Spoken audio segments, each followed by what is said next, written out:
Hello dear students, once again welcome back to our channel Gyan Lab. आज मैं लेकर आई हूँ आपके लिए MHT CET 2021 शिफ्ट वाइज के प्रीवियस ईयर क्वेश्चन के MCQs। यस, और आज ये है हमारा बायोलॉजी का सेकेंड सेशन, यानी कि हमने फर्स्ट शिफ्ट 25 सितंबर के सारे सेशन, सारे के सारे क्वेश्चंस ऑलरेडी कर लिए हैं। 25 सितंबर अपना हो गया है, तो आज हम सॉल्व करेंगे 26 सितंबर के क्वेश्चंस। आज के वीडियो में मैं एक बार आपको शॉर्ट में टाइम टेबल बता देती हूँ। आज के वीडियो में आपको 50 MCQs मिलेंगे बायो के, फिर उसके बाद आपको ट्यूसडे को, आज क्या है, मंडे, ओके, सो ट्यूसडे को आपको मिलेंगे फिजिक्स के 25 MCQs, ओके, फिजिक्स के 25 MCQs। फिर उसके बाद वेडनेसडे को आपको मिलेगा एक इंटरव्यू सेशन, ठीक है, ताकि आप यहाँ बीच में इंटरव्यू देखें और अपना फिजिक्स और केमिस्ट्री मैथ्स और केमिस्ट्री प्रैक्टिस कर सकें। फिर उसके बाद थर्सडे को आपको वापस से मिलेगा बायो के 50 बचे हुए MCQs। फिर उसके बाद फ्राइडे को आपको मिलेंगे फिजिक्स के बचे हुए 25 MCQs। यस, तो ये हो गए आपके बायो के 100 और यहाँ पे हो जाएंगे फिजिक्स के 50। तो एक शिफ्ट एक हफ्ते में हम कंप्लीट करेंगे, ताकि आपकी प्रिपरेशन एकदम अच्छी चलती रहे। एकदम सब कुछ बैक टू बैक लेके आके फायदा नहीं है, वरना ऐसा होगा कि मैंने सब कुछ प्रोवाइड कर दिया बट आपने पढ़ाई कुछ भी नहीं की। पढ़ते जाओ, प्रैक्टिस करते जाओ, पढ़ते जाओ, प्रैक्टिस करते जाओ, ठीक है। और फिर वापस से सैटरडे को आपको मिलेगा एक इंटरव्यू सेशन। तो इस तरीके से आपकी प्रैक्टिस भी चालू रहेगी और एकदम घाई भी नहीं होगी, क्योंकि कुछ बच्चे ऐसे हैं जिन्होंने अभी अभी CET की पढ़ाई करना स्टार्ट की है, तो उनको भी ऐसा नहीं होना चाहिए कि अरे बाप रे, इतना बैक टू बैक एक कंटेंट आ रहा है, तो हमारा कंटेंट कब कवर होगा। तो ऐसा ना हो, इसीलिए हम ऐसा कर रहे हैं कि बायो के 2 पार्ट्स में हम आपको MCQs दे रहे हैं, फिजिक्स के 2 पार्ट में MCQs दे रहे हैं। और टेंशन मत लो बच्चा, जब आपका CET एग्जाम नजदीक आ जाएगा तो हम लाइव MCQ प्रैक्टिस भी आपकी लेंगे। जैसे most expected 100 questions, most expected 200 questions, उसकी भी प्रैक्टिस हम आपकी लेंगे लाइव। लेकिन अभी के लिए हमने एक मैसेज डाला था कि बायो के आपको लाइव MCQ सॉल्विंग चाहिए या रिकॉर्डेड, तो 50% बच्चे ऑलमोस्ट लाइव बोल रहे थे, 50% रिकॉर्डेड बोल रहे थे। तो इसीलिए चलो देखते हैं, जैसे हमको कन्वीनियंट होगा वैसे हम आपको कंटेंट देते जाएंगे। सेशन को स्टार्ट करने से पहले बस एक बार मैं आपको बता दूं कि हमारा जो ऑफलाइन सेंटर है ज्ञान लैब ट्यूटोरियल, यहाँ पे आपके क्लास 11th के एडमिशन स्टार्ट हो गए हैं, बैच फिलिंग स्टार्ट हो गई है। हम सिर्फ एक ही बैच बनाएंगे 30 स्टूडेंट्स की। तो जो बच्चे मुंबई में रहते हैं, मुंबई में वडाला में, यानी कि वडाला, माटुंगा, दादर, सायन के आसपास रहते हैं, उनके लिए ये बैच काफ़ी ज़्यादा यूजफुल होगी। क्लास 11th के डेमो लेक्चर स्टार्ट हो चुके हैं, एडमिशन स्टार्ट हो चुकी है। तो आप अपनी सीट बुक करने के लिए ये जो नंबर यहाँ दिया गया है, इस नंबर पे आप व्हाट्सएप कर सकते हैं। अगर आप कॉल करेंगे तो आपका कॉल नहीं उठाया जाएगा, रिसीव नहीं किया जाएगा, क्योंकि इस नंबर पे सिर्फ व्हाट्सएप चालू है। और अगर कॉल रिसीव हुआ भी तो आपको मुझसे बात करने नहीं मिलेगा, हमारी जो टीम है वो ये कॉल हैंडल करती है। सो कॉल करके कुछ फ़ायदा नहीं है। तो you can drop a text और अपना सीट आप बुक कर सकते हो डेमो सेशन के लिए। चलो, जिन्होंने अभी अभी CET की प्रिपरेशन करना स्टार्ट की है, तो उनको मैं एक बार बता दूं कि अगर आप बायोलॉजी के सारे वन शॉट वीडियोस एक साथ चाहते हो तो आप ये सिंगल वीडियो देख सकते हो। इसमें आपको 12th के सारे 15 चैप्टर्स मिल जाएंगे, आपकी एक ही जगह पे पूरी की पूरी बायो की प्रिपरेशन हो जाएगी। फिजिक्स के इस वीडियो में आपको पूरा पार्ट 1 मिल जाएगा, यानी 8 चैप्टर्स मिल जाएंगे। बाकी के फिजिक्स के चैप्टर्स आप इस प्लेलिस्ट से कर सकते हो। बायो का इंडिविजुअल चैप्टर का वन शॉट अगर आपको करना है तो आप इस प्लेलिस्ट से कर सकते हो। और अगर आपको एक एक वीडियो में 3-3, 4-4 चैप्टर एक साथ उड़ाने बायो के, तो आप ये सुपर रिविजन सीरीज रेफर कर सकते हो। ऑलमोस्ट सब कुछ सेम कंटेंट है हर वीडियो में, ओके, ऑल राइट। और उसके अलावा अगर आपको chapter wise individual MCQ practice करनी है तो आप चैप्टर वाइज MCQs भी प्रैक्टिस कर सकते हो। उसके बाद आप शिफ्ट वाइज PYQ प्रैक्टिस कर सकते हो। बायोलॉजी फिजिक्स दोनों के आपको चैप्टर वाइज MCQs दिए गए हैं। इधर पे भी हमने प्रीवियस ईयर क्वेश्चन किए हैं, इधर पे भी हमने प्रीवियस ईयर क्वेश्चन किए हैं, और सब चैप्टर वाइज है।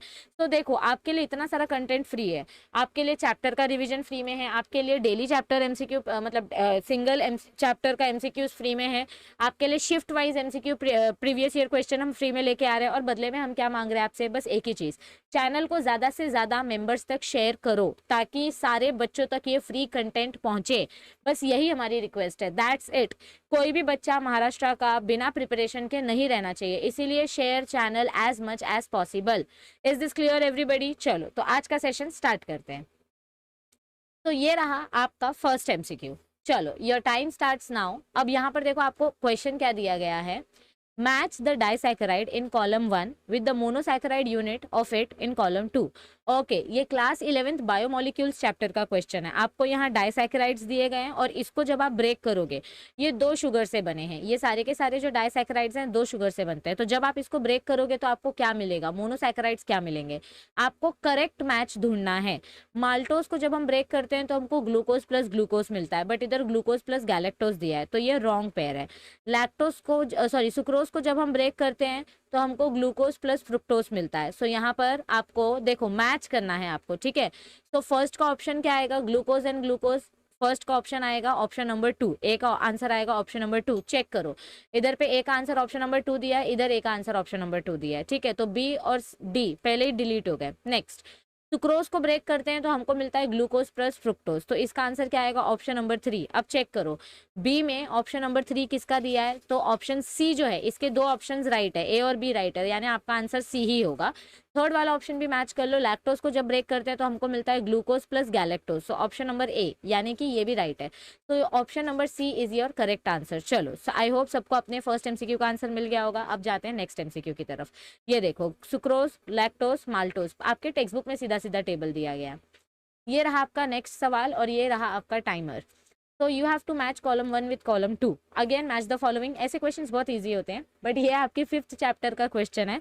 मैंने आपको बोला था ना 5.17 वाला जो टेबल आपको पढ़ना है, उस टेबल में से ये क्वेश्चन आपको दिया गया है। आपको करेक्ट एंसेस्टर्स के करेक्ट ऑफस्प्रिंग्स मैच करने हैं, और मैंने बहुत बार बोला है कि ये टेबल बहुत इंपॉर्टेंट है आपके लिए। तो मार्सुपियल्स मतलब क्या होते हैं, जो आपके पाउच्ड एनिमल्स होते हैं जैसे कंगारू, ठीक है। और यूथेरियंस क्या होते हैं, जो आपके प्लेसेंटल एनिमल्स होते हैं, यानी कि मैमल्स, जैसे कि हम यूथेरियंस में आते हैं। तो ये देखो, ये आपके पाउच्ड एनिमल्स है मार्सुपियल्स, यूथेरियंस आपके प्लेसेंटल एनिमल्स है, और मोनोट्रीन्स आपके एग लेइंग एनिमल्स है। तो मैंने आपको बहुत बार बोला है कि ये टेबल आपके लिए बहुत इंपॉर्टेंट है। प्लीज इस टेबल को रोज एक बार रिवाइज करो, तो इसमें से कोई भी क्वेश्चन अगर आया तो वो क्वेश्चन आप आसानी से सॉल्व कर पाएंगे। Next question, okay, which one of the following is a host to the protozoan Nosema lacustae? Okay अभी यहाँ पर आपको ये जो क्वेश्चन दिया गया है, now this question is a little from enhancement of reproduction chapter, enhancement of food production chapter. तो थोड़ा सा थ्योरी का टॉपिक है ये, कि कौन सा पर्टिकुलर ऑर्गेनिज्म जो है वो इस प्रोटोजोआ का होस्ट है, यानी अपने अंदर उसको स्टोर करके रखता है। सो आंसर क्या आएगा, ग्रास हॉपर। ग्रास हॉपर इस प्रोटोजोआ को अपने अंदर स्टोर करता है, ठीक है। यस, ये देखो, ये आपके एनहांसमेंट वाले चैप्टर का है। तो ग्रास हॉपर स्टोर्स, ये देखो, प्रोसेमा प्रोटोजोन नोसेमा लेक्यूस्टे। यस, मैंने आपको बोला था ये टेबल भी आपको लर्न करना है। पूरा जो 11th चैप्टर है, 11th चैप्टर में सब कुछ सिर्फ लर्न करने वाला ही पार्ट है, अंडरस्टैंडिंग ज्यादा है नहीं। Next, restriction enzymes are used in genetic engineering experiments. Correct, ये हमको पता है कि जेनेटिक इंजीनियरिंग में हम रेस्ट्रिक्शन एंजाइम यूज करते हैं, क्योंकि ये वायरस को कट कर देता है, वायरस के डीएनए को ब्रेक कर देता है और खुद के डीएनए को मिथाइलेट कर लेता है। तो वी यूज जेनेटिक इंजीनियरिंग में रेस्ट्रिक्शन एंजाइम, बिकॉज ये क्या करते हैं, ये डीएनए को ज्वाइन करते हैं क्या, नहीं। ये डीएनए को रैंडम साइट पे कट करते हैं क्या, नहीं। ये हमारे डीएनए को डिग्रेड करते हैं क्या, नहीं। ये डीएनए को स्पेसिफिक साइट पे कट करते हैं, इसीलिए हम रेस्ट्रिक्शन एंजाइम्स यूज करते हैं। ये देखो, हर एक रेस्ट्रिक्शन एंजाइम का एक स्पेसिफिक साइट होता है जहाँ पे वो अटैक कर सकते हैं, ठीक है। Next question, which one of the following is not a component of biogas. आपको class 12 chapter 11 enhancement of food production वाला जो चैप्टर है, वहाँ बायोगैस प्रोडक्शन वाला जो कॉन्सेप्ट है, उसमें हमने अलग अलग गैसेस के बारे में पढ़ा था, मीथेन, हाइड्रोजन सल्फाइड और नाइट्रोजन गैस, ऐसे अलग अलग गैसेस के बारे में पढ़ा था। तो उसमें जो गैसेस थे, उन गैसेस में से यहाँ पर कौन सा ऑप्शन है जो ऑड वन आउट है, which is the odd one out option, ozone gas. Ozone gas कभी भी हमको बायोगैस में देखने को नहीं मिलता। Yes, so this is an odd option, correct. देखो इधर दिया है सीधा सीधा कि कौन से गैस अवेलेबल होते हैं, ठीक है। चलो next question, in the processing of HNRNA, HURNA बोलो या HNRNA बोलो, हमने क्या पढ़ा है, हमारे पास जो सेल होता है, सेल के अंदर न्यूक्लियस होता है, न्यूक्लियस के पास डीएनए होता है। तो डीएनए से जो आरएनए बनता है, इसके पास इंट्रॉन्स और एक्सॉन्स होते हैं। तो इसको हम mRNA नहीं बोलते, इसको हम बोलते हैं HNRNA, यानी कि ये अपना हेट्रोजीनस न्यूक्लियर आरएनए होता है, मिलावटी आरएनए।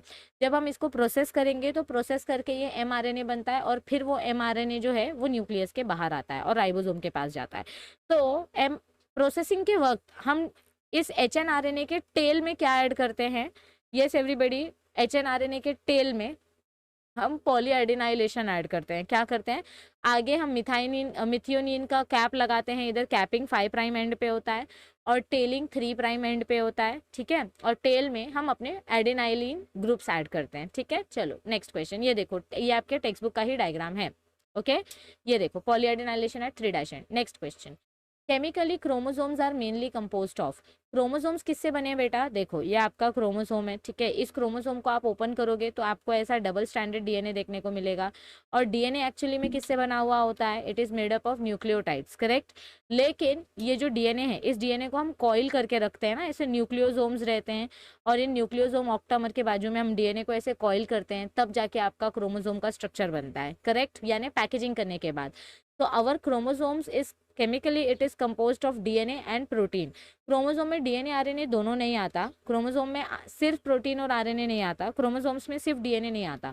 क्रोमोसोम बनाने के लिए टाइट पैकेजिंग करनी पड़ती है और पैकिंग करने के लिए हमको प्रोटीन्स की जरूरत पड़ती है, हिस्टोन प्रोटीन्स की, इसीलिए option C is the right answer, ठीक है। चलो नेक्स्ट क्वेश्चन, ये देखो ये क्रोमोसोम है, ये क्रोमोसोम कैसे बना है, आपके प्रोटीन से, यस। नेक्स्ट क्वेश्चन, तो अब नेक्स्ट क्वेश्चन में हमको क्या दिया गया है, select the incorrect statement with respect to spinal cord. अब स्पाइनल कॉर्ड के बारे में हमको क्या क्या चीजें पता है कि स्पाइनल कॉर्ड का जो वेंट्रल हॉर्न है, it have neurons of autonomic nervous system. देखो हमने ऐसा कुछ स्ट्रक्चर पढ़ा है, स्पाइनल कॉर्ड के अंदर ऐसा एच शेप बटरफ्लाई का ग्रे मैटर रहता है, ठीक है, yes.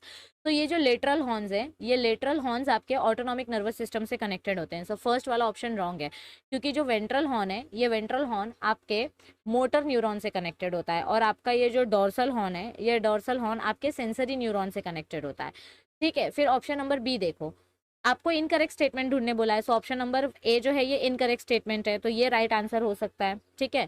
Grey matter is H shape, ये आपका ट्रू स्टेटमेंट है। Ascending track conduct sensory impulses to brains, आपके ये जो असेंडिंग ट्रैक्ट होते हैं, ये असेंडिंग ट्रैक नीचे से होते हुए आपके ब्रेन के पास जाते हैं, और फिर ब्रेन से आपका डिसेंडिंग ट्रैक निकलता है और वो आपके डोर्सल हॉर्न के पास आता है, तो this is also true. Bunch of nerves in posterior most region is called as cauda equina, आपके स्पाइनल कॉर्ड के नीचे एकदम टेल वाले पार्ट में, यहाँ पे बहुत सारे नर्व्स जो प्रेजेंट रहते हैं, इसके नीचे जो हॉर्स की टेल होती है, इस हॉर्स की टेल वाले स्ट्रक्चर को हम क्या बोलते हैं, chorda equina. So option number D is also true, यानी कि सिर्फ एक ही आंसर फॉल्स है, and that is option number A, yes. ये देखो आपका जो लेटरल हॉर्न है, it is connected with autonomic nervous system, dorsal horn sensory neurons, ventral horn motor neurons, yes। next question, select the correct statements from the following with respect to glomerulus। okay, अभी glomerulus के बारे में हमने क्या पढ़ा है, ये अपना बोमेंस कैप्सूल है, ठीक है, ओके, और यहाँ पे आपका ग्लोमेरुलस होता है। तो it is a bunch of fine nerve fibres present in Bowman's capsule. Glomerulus आपका नर्व फाइबर नहीं है, ये आपका ब्लड वेसल है, so option number A is wrong, आपको करेक्ट स्टेटमेंट ढूंढना है। Next, high hydrostatic pressure developed in it is important for ultra filtration, so option number B is correct, जितना ज्यादा प्रेशर होगा उतना ज्यादा ब्लड फिल्टर होगा। Its walls are fenestrated and formed of podocytes, no, आपका glomerulus के पास podocyte नहीं होता, ये देखो ये जो अपना ब्लड वेसल है इसको ग्लोमेरुलस बोलते हैं, तो इसके पास पोडोसाइट्स नहीं होता, पोडोसाइट्स आपके बोमेंस कैप्सूल के पास होते हैं। ये पोडोसाइट्स यानी ऐसे पंजे जैसा जो स्ट्रक्चर होता है, ये पोडोसाइट्स आपके ग्लोमेरुलस के पास नहीं होते, आपके बोमेंस कैप्सूल के पास होते हैं, so option C is wrong. It is formed by a small terminal branch of afferent arteriole, हाँ ये राइट है, आपका जो ग्लोमेरुलस है ये ब्लड वेसल है, और ये ब्लड वेसल अफेरेंट आर्टेरियोल से आता है और इफेरेंट आर्टेरियोल से जाता है, तो option A sorry option B option D is correct. Next last option, blood plasma along with protein oozes out through the glomerular wall, नहीं, आपका जो प्रोटीन है ये काफ़ी ज़्यादा लार्ज मॉलिक्यूल है, यानी कि आपका मैक्रो मॉलिक्यूल है, और मैक्रो मॉलिक्यूल आपके ग्लोमेरुलस से अंदर नहीं आ सकता, इसीलिए ऑप्शन नंबर ई बी आपका रॉन्ग है, सिर्फ बी और डी आपके करेक्ट ऑप्शन है, so option number D is the right answer. ये देखो आपके जो प्रोटीन्स हैं, प्रोटीन्स बाहर ही रह जाते हैं, सिर्फ अंदर आपका ग्लूकोज सोडियम वाटर यही सारी चीज़ें जाती है, so protein is not filtered from glomerulus, okay. Next question, BT corn की अगर हम बात करें तो ये एक ऐसा पर्टिकुलर क्रॉप है जो खुद का पेस्टिसाइड बनाता है, and it has adverse effect on which kind of population, BT corn bacillus thuringiensis, ये किसके ऊपर अटैक करता है, it attacks on insect, yes. तो इसमें से कौन से इंसेक्ट के ऊपर ये अटैक करेगा, बताओ मुझे फटाफट से, ये अफिड के ऊपर अटैक करेगा, ये लोकस्ट के ऊपर अटैक करेगा, ये मोनार्क बटरफ्लाई के ऊपर अटैक करेगा, या ये किसके ऊपर अटैक करेगा, can you tell me quickly, yes everybody. तो इधर आंसर क्या आएगा, it will attack on monarch butterfly. ये जो टॉक्सिक प्रोडक्ट बनाता है, ये टॉक्सिक प्रोडक्ट के वजह से जो कैटरपिलर होता है जो इस कॉर्न पे चढ़ता है, वो कॉर्न के अंदर एंडोटॉक्सिन प्रोड्यूस, वो कैटरपिलर के अंदर एंडोटॉक्सिन प्रोड्यूस होता है जिसकी वजह से उसकी डेथ हो जाती है। So option number C is the right answer. Next question, complete the following equation with respect to cellular respiration. ये आपके क्लास 12th रेस्पिरेशन चैप्टर का जो डी वाला पार्ट है ना अपना, रेस्पिरेशन चैप्टर का हमने external respiration, internal respiration, breathing और लास्ट में सेल्यूलर रेस्पिरेशन पढ़ा था। तो उसमें लास्ट में ये दिया गया है, क्या आएगा इसका आंसर, बताओ फटाफट से बच्चों।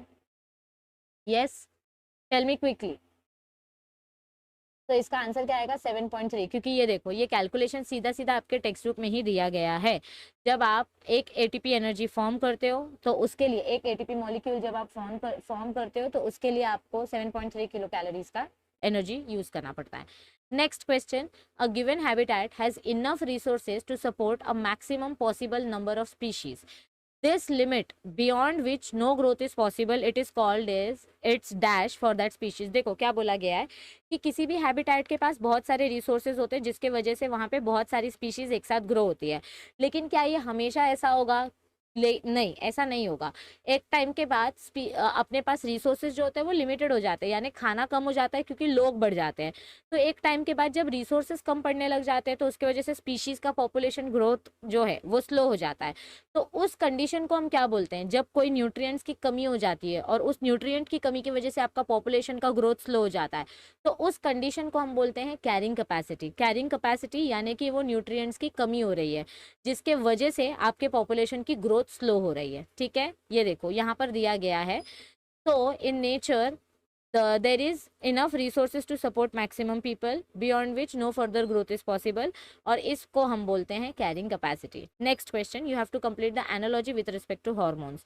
जैसे कि मेलाटोनिन बनाने, मेलाटोनिन हार्मोन क्या है, ये हमारे ट्रिप्टोफैन का प्रीकर्सर है। वैसे थायरोक्सिन किसका, सॉरी, मेलाटोनिन बनाने के लिए ट्रिप्टोफैन चाहिए। मेलाटोनिन आपका हार्मोन है, ठीक है, मेलाटोनिन आपका स्लीपिंग हार्मोन है। तो मेलाटोनिन बनाने के लिए आपको ट्रिप्टोफैन प्रीकर्सर की जरूरत पड़ती है which is an amino acid. तो वैसे ही आपका थायरोक्सिन हार्मोन जो है ये बनाने के लिए आपको कौन से प्रीकर्सर की जरूरत पड़ती है, हमको आयोडीन और टायरोसिन की जरूरत पड़ती है। So option number C is the right answer. ये आपका एक प्रीकर्सर है तो दूसरा प्रीकर्सर क्या होगा, ठीक है। So thyroxine is synthesised by attaching iodine to amino acid tyrosine, यानी टायरोसिन हमारे थायरोक्सिन का प्रीकर्सर है। ये हार्मोन किधर से बनता है, अपने थायराइड ग्लैंड से, यानी कि T4 हार्मोन जिसको हम बोलते हैं। ठीक है, next question, which one of the following pair is an example of saturated fatty acid. चलो बताओ। देखो हमने पढ़ा था बायोमोलिक्यूल्स वाले चैप्टर में, हमने क्या पढ़ा है बच्चों, दो टाइप की फैटी एसिड होती है, एक सैचुरेटेड फैटी एसिड, एक unsaturated fatty acid. Saturated fatty acid के पास सिंगल बॉन्ड होता है, अनसैचुरेटेड फैटी एसिड्स के पास डबल बॉन्ड होता है। हमने दो एग्जांपल पढ़े थे, मैंने आपको पूरा रिपीट करवाया था, रिवाइज करवाया था। तो सैचुरेटेड फैटी एसिड के एग्जाम्पल है palmitic acid and stearic acid, और अनसैचुरेटेड फैटी एसिड के एग्जाम्पल है लिन यानी oleic acid and linoleic acid. तो option number C saturated fatty acid का एग्जाम्पल आएगा, okay, and option number A unsaturated fatty acid का एग्जाम्पल आएगा। Next question, golden mustard is enriched with. एक चीज याद रखो, आपको गोल्डन दिखाई दिया मतलब इसका लेना देना सीधा विटामिन ए से है। किससे है, विटामिन ए। चाहे वो गोल्डन राइस हो, चाहे वो गोल्डन मस्टर्ड हो, ये जो गोल्डन कलर होता है ना, ये विटामिन ए के वजह से आता है। और विटामिन ए का काम क्या होता है, ये हमारी नाइट ब्लाइंडनेस क्योर करने में हेल्प करती है। So option number C is the right answer for this question. ठीक है, तो स्विस रिसर्चर्स ने हमको बताया था कि हमारा जो गोल्डन मस्टर्ड है ये हाई है विटामिन ए में। अच्छा, मुझे ये बताना है कि जो बच्चे शिफ्ट वाइज एमसीक्यूज वाला जो पीडीएफ है स्कोर बूस्टर, उसकी अगर कोई बुक रेफर कर रहा है तो आपकी बुक में इस क्वेश्चन का आंसर रॉन्ग दिया गया है। आपकी बुक में इस क्वेश्चन का आंसर ए दिया गया है, बट इसका एक्चुअल आंसर क्या है, ऑप्शन नंबर सी। तो बुक्स को ब्लाइंडली फॉलो मत करो, कभी कभी बुक्स में भी गलत आंसर दिए हुए होते हैं। ठीक है, टेक्स्ट बुक्स रेफर करो, उसमें सब सही दिया होता है। Next question, major biodiversity hubs on earth are in dash.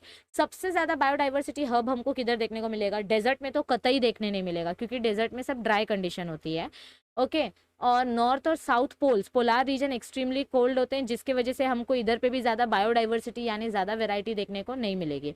तो या तो ट्रॉपिकल या तो टेम्परेट रेन फॉरेस्ट, दोनों में से हमको ज्यादा बायोडाइवर्सिटी किधर देखने को मिलती है, ट्रॉपिकल रेन फॉरेस्ट में, क्योंकि ट्रॉपिक ऑफ कैंसर और ट्रॉपिक ऑफ कैप्रिकॉर्न ये हाईली वेजिटेटेड एरिया होता है, यहाँ पे एनुअल रेनफॉल होती रहती है जिसकी वजह से सबसे ज्यादा वेजिटेशन होता है। ठीक है, सीजनल चेंजेस नहीं होते। Next question, which of the following statements are correct. Okay, अभी इसमें से आपको करेक्ट स्टेटमेंट बताना है।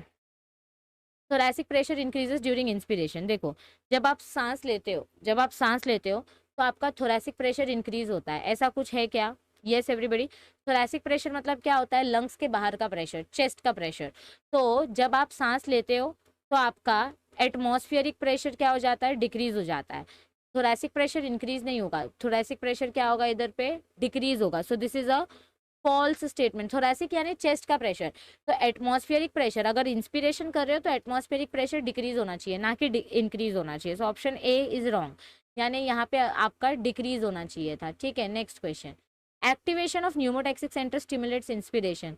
न्यूमोटैक्सिक सेंटर अपना ये है क्या? इंस्पिरेटरी सेंटर है। यस, देखो आपको डायग्राम बताया मैंने, अपना न्यूमोटैक्सिक सेंटर जो है इसकी वजह से आपका इंस्पिरेटरी सेंटर एक्टिवेट होता है। ओके, फिर नेक्स्ट क्वेश्चन क्या है? ड्यूरिंग एक्सपिरेशन, जब आप सांस बाहर छोड़ते हो तो pressure gradient operates from lungs to the atmosphere to the air. Okay, so during expiration, ये आपका फॉल्स है। हाँ, न्यूमोटैक्सिक सेंटर को स्टिमुलेट करके इंस्पिरेशन स्टार्ट नहीं होता, न्यूमोटैक्सिक सेंटर को स्टिमुलेट करके एक्सपिरेशन स्टार्ट होता है। सॉरी, ये रॉन्ग स्टेटमेंट है। During expiration pressure gradient operates from lungs, तो एक्सपिरेशन के टाइम पे आप पहले लंग से हवा बाहर छोड़ोगे, फिर एटमॉस्फेयर से इंटरैक्ट करोगे। तो option 3 is right. And option 4 में क्या दिया गया है? डायफ्राम कॉन्ट्रैक्ट ड्यूरिंग इंस्पिरेशन, जब आप इंस्पिरेशन करते हो, सांस अंदर लेते हो, तो इंस्पिरेशन के टाइम पे हमको क्या देखने को मिलता है कि डायफ्राम जो है ये आपका कॉन्ट्रैक्ट होते जा रहा है, यानी कि ये नीचे आते जा रहा है। ठीक है, और जब आप सांस बाहर छोड़ते हो तो आपका डायफ्राम फिर से रिलैक्स पोजिशन में आता है, यानी कॉन्ट्रैक्टेड पोजिशन में आ जाता है। Now comes next question, given below are 2 statements. आपको यहाँ पर 2 स्टेटमेंट दिए गए हैं। Statement number 1, conversion of pyruvic acid to acetaldehyde in prokaryotes occurs in cytoplasm. Okay, ये आपके क्लास 11th रेस्पिरेशन वाले चैप्टर का क्वेश्चन है। तो यहाँ पर क्या बोला है कि अपना जो पायरुविक एसिड है 3 कार्बन वाला, वो एसिटल्डिहाइड में कन्वर्ट हो रहा है प्रोकैरियोट्स के साइटोप्लाज्म में। And statement number 2, conversion of pyruvic acid to acetyl coenzyme in eukaryotes occurs in mitochondria. तो in the light of above statements, यानी दोनों स्टेटमेंट्स में से कौन से स्टेटमेंट करेक्ट है? तो इसके लिए आपको पूरा का पूरा ग्लाइकोलिटिक पाथवे याद होना चाहिए, यानी जो कनेक्टिंग लिंक वाला रिएक्शन है। हमने पढ़ा था कि हमारा जो पायरुविक एसिड होता है वो किस में कन्वर्ट होता है? एसिटाइल कोएंजाइम ए में होता है। डायरेक्ट आपके टेक्स्ट बुक की थ्योरी में दिया गया है।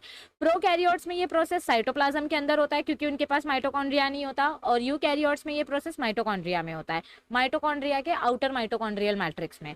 सो this is the correct answer. Option number B is the right answer. Next question, secondary succession is faster than primary succession because, देखो ये आपके क्लास 12th का चैप्टर नंबर 14 का क्वेश्चन है। सेकेंडरी सक्सेशन मतलब क्या होता है? समझो पहले कहीं पर कोई खेत थी, पहले कहीं पर कोई तालाब था, लेकिन नेचुरल डिजास्टर या मैन मेड डिस्टर्बेंस की वजह से वो जो नेचुरल एरिया था, नेचुरल प्राइमरी सक्सेशन वाला लैंड था, वो खराब हो गया, उधर आग लग गई या डिफॉरेस्टेशन हो गया या कुछ भी हो गया।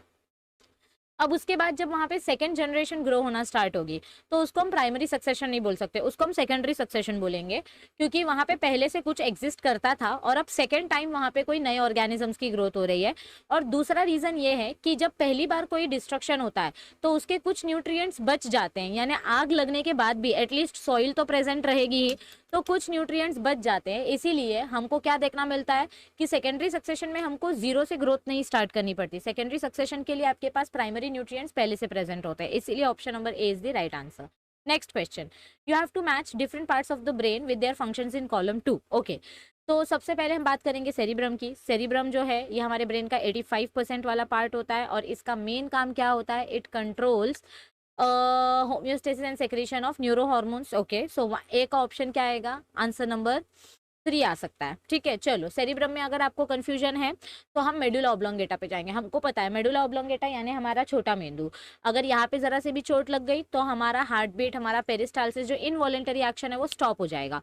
तो medulla oblongata controls our heart beat and our peristalsis. So option number C का आंसर क्या है? 4 है, जो कि आपको सिर्फ यहाँ पर देखने को मिल रहा है। ठीक है, हाइपोथैलेमस का काम क्या होता है? It controls our equilibrium and balancing cerebellum अपना बैलेंस कंट्रोल करता है और हाइपोथैलेमस होमियोस्टेसिस कंट्रोल करता है, यानी पीएच और टेम्परेचर कंट्रोल करता है। तो हाइपोथैलेमस का काम आएगा होमियोस्टेसिस, यानी ऑप्शन नंबर डी का 3 आंसर आएगा, एच। और लास्ट में बचा आपका सेरिब्रम, तो सेरिब्रम 85% काम करता है, तो ये हमारे मेमोरी और इंटेलिजेंस के लिए रिस्पॉन्सिबल है, इसलिए option number C is the right answer. कभी भी एक ऑप्शन को लेकर कंफ्यूजन हो तो दूसरे ऑप्शन को देखने का और फिर एलिमिनेशन स्ट्रैटेजी यूज करनी होती है। Next question, hormone secreted bye corpus luteum does not include. Okay, corpus luteum कहाँ पर बनता है? ओवरी में। तो ओवरी के 5 हार्मोन्स होते हैं, progesterone, oestrogen, activin, inhibin and progesterone, oestrogen, activin, inhibin और रिलैक्सिन। ये 5 हार्मोन्स ओवरी में बनते हैं। अब इनमें से कौन सा हार्मोन ओवरी में नहीं बन रहा है? LH hormone. तो LH hormone is not corpus luteum का hormone. Yes, option number B is right answer, क्योंकि ये आपके एंटीरियर पिट्यूटरी से आया है। Okay, next question, a colour blind man marries a carrier women. समझो कोई एक कलर ब्लाइंड मैन है, ओके, ये कलर ब्लाइंड मैन है और ये कैरियर वुमेन के साथ शादी कर रहा है, मतलब इसके पास एक डिफेक्टिव अलील है, एक हेल्दी अलील है। तो the probability of their son being colour blind, आपको यहाँ पर सन का प्रोबेबिलिटी बताना है। ये डॉटर है, ठीक है, तो इसको मत काउंट करो, ठीक है, ये नहीं काउंट करेंगे। अब यहाँ पे हमको क्या मिल रही है? ये भी डॉटर मिल रही है, तो हम इसको भी काउंट नहीं करेंगे, हमको सिर्फ सन का प्रोबेबिलिटी देखना है। ओके, तो ये आपका सन है, ठीक है। तो 50% सन हमको कैसे मिलेंगे? नॉर्मल सन मिलेंगे। और बाकी के बचे जो 50% सन होंगे वो कैसे मिलेंगे हमको? कलर ब्लाइंड मिलेंगे। यस, तो 50% normal, 50% colour blind. So option number A is the right answer. जब डॉटर्स के बारे में पूछा ही नहीं है तो डॉटर का रेशियो देख के क्या करेंगे? सिर्फ सन का रेशियो देखेंगे। Next question, given below are 2 statements with respect to testis, male reproductive gonad. Okay, the cremaster and dartos muscles of scrotum help in drawing testis close or away from the body। हमारे mails का जो scrotum का muscle होता है वो testis को या तो बॉडी के नजदीक या तो बॉडी से दूर रखता है, depending upon the temperature requirement. So statement number 1 आपका राइट है, it is a true statement. This helps in maintaining the temperature of the testis 5 degrees to 10 degrees lower than the normal body temperature। ये wrong है। हमारा जो scrotum है ये testis का temperature कितना लोअर करके रखता है? 2 to 3 degree Celsius, not 5 to 10 degree Celsius. तो ऑप्शन नंबर, स्टेटमेंट नंबर 2 जो है वो फॉल्स है। Only statement 1 is correct but statement 2 is false. ये देखो, आपका क्रिमेस्टर मसल जो है ये टेस्टिस को नजदीक रखता है और ये हमारे टेस्टिस के टेम्परेचर को बॉडी के टेम्परेचर से 2 से 3 डिग्री कम करके रखता है। Next question, given below are 2 statement. Statement 1 में क्या बोला गया है? The law of segregation is often called as law of purity of gametes. ये आपका मेंडल का सेकंड लॉ है, तो इसको हम प्योरिटी ऑफ गैमेट्स भी बोलते हैं। So this is a true statement. A gene can mutate several times, कोई भी जीन बहुत बार म्यूटेट कर सकती है और उसके वजह से आपको बहुत सारे ऑल्टरनेटिव एक्सप्रेशन देखने को मिलेंगे, यानी अलग अलग वेरिएंट्स देखने को मिलेंगे। तो इन दोनों में से राइट स्टेटमेंट कौन सा है? Yes everybody, both the statements are correct statements. Yes everybody, next question, in situ conservation of biodiversity is done in। okay, in situ conservation हमको कहाँ देखने को मिलता है? नेशनल पार्क में, बायोलॉजिकल पार्क्स में, जोलॉजिकल पार्क्स में, वाइल्ड लाइफ सफारी पार्क में या बोटानिकल गार्डन्स में। देखो, इन सिटू कंजर्वेशन मतलब क्या होता है? जब आप एनिमल को उनके नेचुरल एनवायरनमेंट में प्रोटेक्ट करते हो। सो नेचुरल एनवायरनमेंट में प्रोटेक्ट करने के लिए राइट आंसर क्या आएगा? नेशनल पार्क, क्योंकि नेशनल पार्क में हम क्या करते हैं? हम जो जंगल होता है वो जंगल वैसा ही रहने देते हैं, बस उसके आसपास बाउंड्री निकाल देते हैं, तो उसको हम बोलते हैं नेशनल पार्क। इन सिटू कंजर्वेशन हमको नेशनल पार्क्स में देखने को मिलता है और उसी को सैंक्चुरी भी हम बोल सकते हैं। जू में क्या होता है? हम आर्टिफिशियल जंगल बनाने की कोशिश करते हैं, तो जू आपके एक्स सिटू कंजर्वेशन का एग्जाम्पल है। वाइल्ड लाइफ सफारी पार्क भी आपके एक्स सिटू कंजर्वेशन का पार्ट है। बोटानिकल गार्डन में भी हम आर्टिफिशियल जंगल बनाने की कोशिश करते हैं, ये भी आपके एक्स सिटू पार्ट है। Next question, given below is a diagram of blood smear. ये आपके चैप्टर 8 क्लास 12 रेस्पिरेशन चैप्टर का सीधा डायग्राम उठा के कॉपी पेस्ट करके दे दिया है। ओके, आपको एक ब्लड का स्लाइड के ऊपर जब आप उसको स्मीयर मतलब क्या होता है? ब्लड का एक ड्रॉप लेके उसको स्लाइड के ऊपर ऐसे स्प्रेड करना और फिर जब ये ड्राई हो जाता है तो उसको माइक्रोस्कोप के नीचे देखना, इसको स्मीयर बोलते हैं। तो हमने ब्लड का स्मीयर लिया, अब उसमें से आपको एक्स और वाई का लेबल्स पूछा है। देखो, ये जो बड़े बड़े सेल्स हैं ये अपने लिम्फोसाइट्स हैं, ठीक है। जो छोटे छोटे राउंड शेप सेल्स हैं ये अपने आरबीसी है, तो एक्स क्या आएगा? अपना आरबीसी। आरबीसी का दूसरा नाम क्या होता है? एरिथ्रोसाइट। और ये वाई जो एकदम छोटे छोटे सेल्स हैं ये अपने प्लेटलेट्स हैं, यानी कि थ्रोम्बोसाइट्स है। So option number B is the right answer. देखो, इधर आपके टेक्स्ट बुक में भी दिया गया है। Next question, if elimination of allele occurs in a natural population, समझो कि हमने कोई अलील एलिमिनेट कर दिया, नेचुरल पॉपुलेशन में से कोई अलील एलिमिनेट हो गया किसी नेचुरल कैलामिटी की वजह से, यानी अर्थक्वेक की वजह से या फ्लड की वजह से, यानी नेचर की वजह से कोई एक एलील खत्म हो जाता है, तो इस टाइप के जीन फ्रीक्वेंसी को हम क्या बोलेंगे, या इस टाइप के एलिमिनेशन को हम क्या बोलेंगे, क्रोमोसोमल एबरेशन, यानी आपके क्रोमोसोम्स में चेंजेस होते हैं। जीन फ्लो में जब माइग्रेशन होता है पर्पसली, यानी कि आपने जानबूझ के जीन का अलील चेंज किया है, तो वो जीन फ्लो होता है। जीन रिकॉम्बिनेशन में आप वेरिएशन प्रोड्यूस करते हो, तो इधर वेरिएशन का कुछ नहीं है, इधर हम डिलीशन कर रहे हैं। तो जेनेटिक ड्रिफ्ट मतलब क्या होता है, किसी भी नेचुरल कैलामिटी की वजह से जब पॉपुलेशन में से कोई बटरफ्लाई गायब हो गई, so that is genetic drift. Okay, option number C is the right answer. Next question. Given below are two statements. Based on them, select the correct option given below. Okay. अब ये आपके chapter 11 का question है। Okay, nitrogen fixing देख के ही समझ जाना चाहिए। तो nitrogen fixing heterocystic cyanobacteria is Anabaena, this is correct. Anabaena के पास हेट्रोसिस्ट होता है जहां पे नाइट्रोजन फिक्सेशन होता है, so option number 1 is correct. Nitrogen fixing anabaena is symbiotic with lichens, तो ये लाइकेंस के साथ मिलकर काम करता है, this is also correct. So option number B is the right answer, both the statements are correct. Next question, given below are statements. Statement number 1 आपको क्या दिया गया है कि मरीन ऑर्गेनिज्म ज्यादातर क्या होते हैं, ऑस्मो कन्फर्मर। ऑस्मो कन्फर्मर मतलब क्या होते हैं, जैसे बाहर का एनवायरनमेंट चेंज हुआ तो ये अपने खुद के बॉडी का एनवायरनमेंट भी चेंज कर लेते हैं, मतलब ये ज्यादा स्टेबल नहीं रह सकते, ये होम्योस्टेसिस नहीं करते। तो marine organisms are mostly osmoconformers. Okay, this is true. Body fluids and external environment, ये ट्रू है कि फॉल्स है वो अभी बताओगे, मैं नहीं बताऊंगी। ओके, मैंने आपको एग्जांपल बताया था ऑस्मो रेगुलेटर और ऑस्मो कन्फर्मर का। Body fluids and external environment of marine organism are isoosmotic in nature.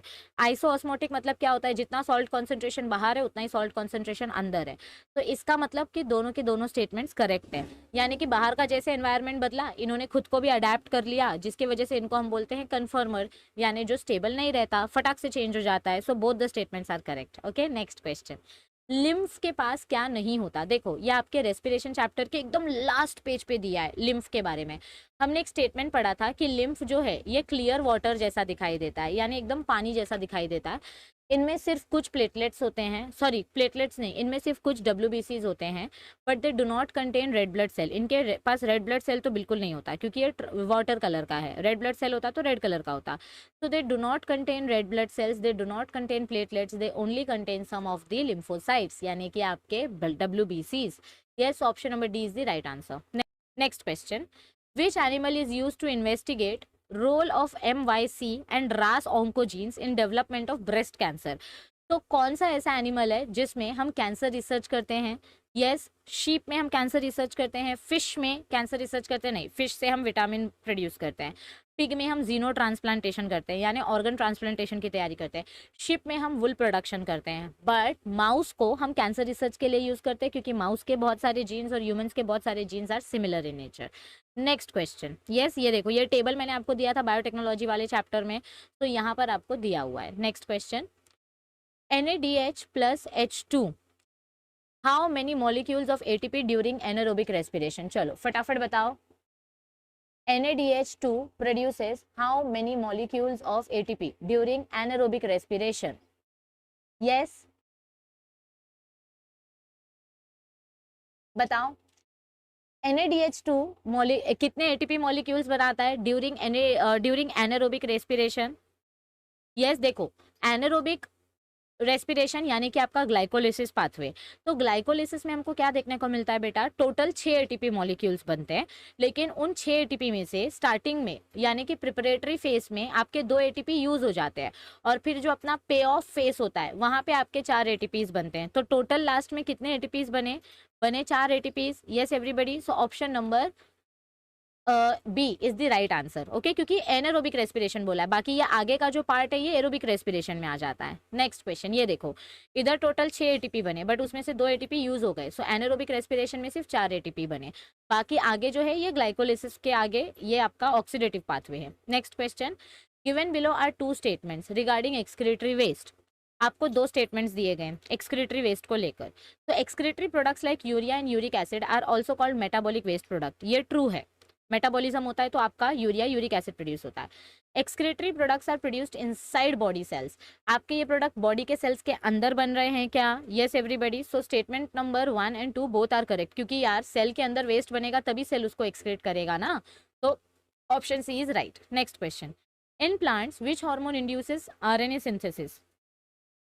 जिस बच्चे ने थियोरी पढ़ी होगी, ये आपके चैप्टर 7 का क्वेश्चन है, ओके जिस बच्चे ने थ्योरी पढ़ी होगी सिर्फ उसी को इसका आंसर आएगा। फिजियोलॉजिकल एप्लीकेशंस हमने पढ़े थे हर एक हार्मोन्स के।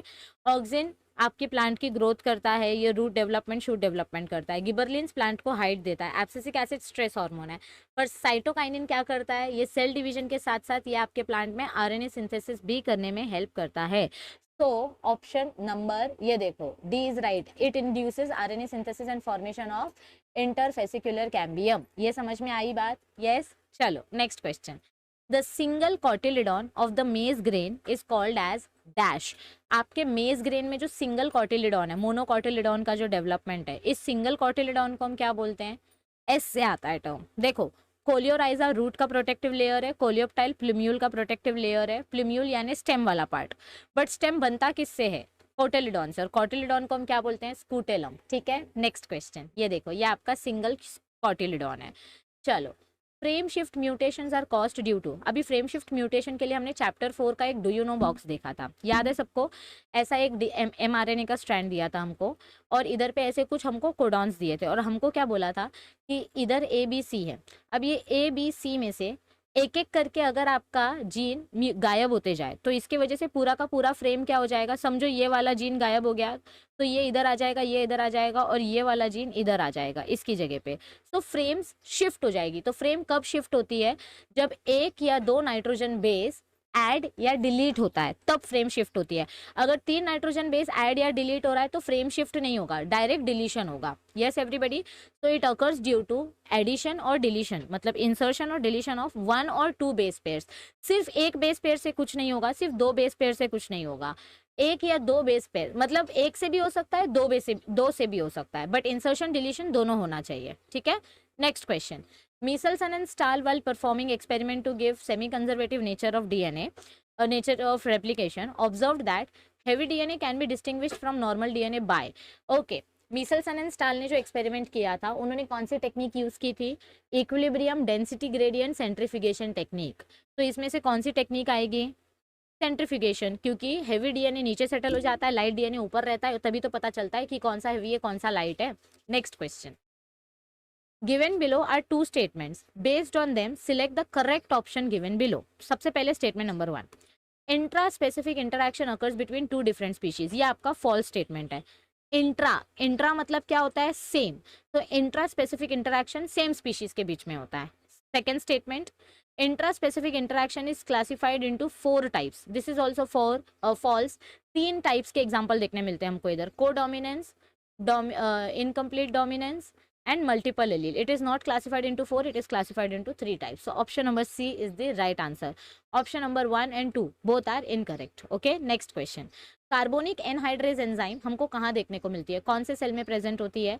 देखो कार्बोनिक एनहाइड्रेज से आपका CO2 जो है ये वाटर के साथ मिलके कार्बोनिक एसिड बनाता है, बट ये कार्बोनिक एसिड अनस्टेबल है, इसीलिए फटाक से ब्रेक हो जाती है H+ एंड HCO3- में।